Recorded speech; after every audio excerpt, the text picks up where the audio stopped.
Ukraine has declared a day of national mourning after a string of violent Russian attacks on several of its main cities this weekend. International tensions grow in Gaza as Israel strikes Rafah this weekend and plans an upcoming ground offensive.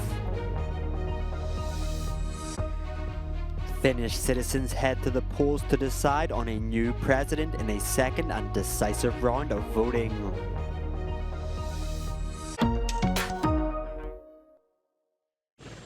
The Ukrainian city of Kharkiv has declared a day of mourning today for victims of the recent mass Russian airstrike, which claimed at least 7 lives, including 3 children, this weekend.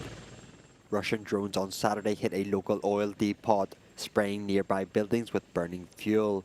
According to the local authorities, 15 residential buildings were burned down.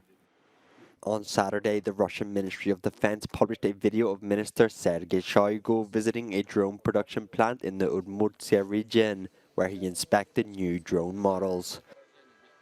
According to the Russian military, this enterprise has increased production by 60% since the beginning of the war. In Moscow on Saturday, wives of Russian soldiers gathered near the Kremlin wall. They demand the government bring back their husbands and stop the fighting. The Way Home movement is one of the only known anti-war protests in Russia, which is still not completely banned. Israeli military invited foreign journalists to inspect what it claimed to be an extended network of Hamas tunnels under the main headquarters of the UNRWA agency. Israel claims the UNRWA-Hamas relations are active on a permanent basis and that the newly discovered tunnels are clear evidence of it. Meanwhile, airstrikes on the Gaza Strip's southernmost town of Rafah have killed at least 44 people. Israel Prime Minister Benjamin Netanyahu on Saturday stated that the IDF's ground invasion will start in less than a month. Turkish NGO Humanitarian Relief Foundation said on Saturday it wants to resume its activities in Gaza. In May 2010, the group were intercepted by Israeli forces in the Red Sea while heading to the Strip with food and medicine. 9 activists were killed.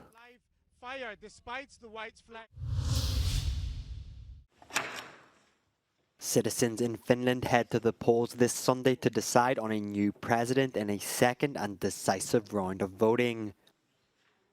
Former Prime Minister Alexander Stubb from the centre-right faces former Foreign Minister Pekka Haavisto on the Green left.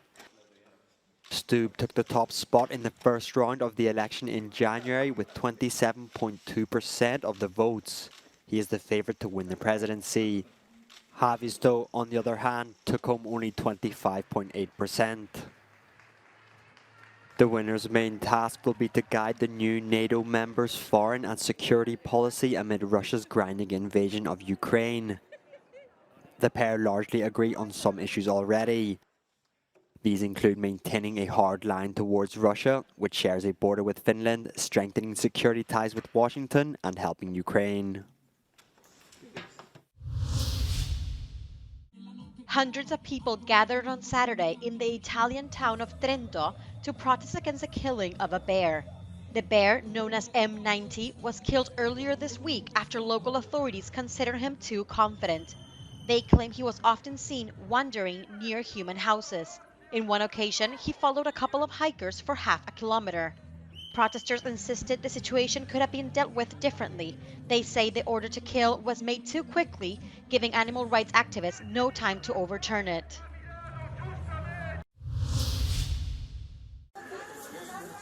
Citizens of North Macedonia queue at police stations in an attempt to get their new passports.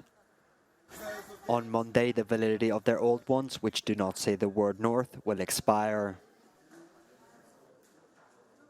While old IDs will remain valid at home, the delay in issuing passports threatens to affect citizens' movements.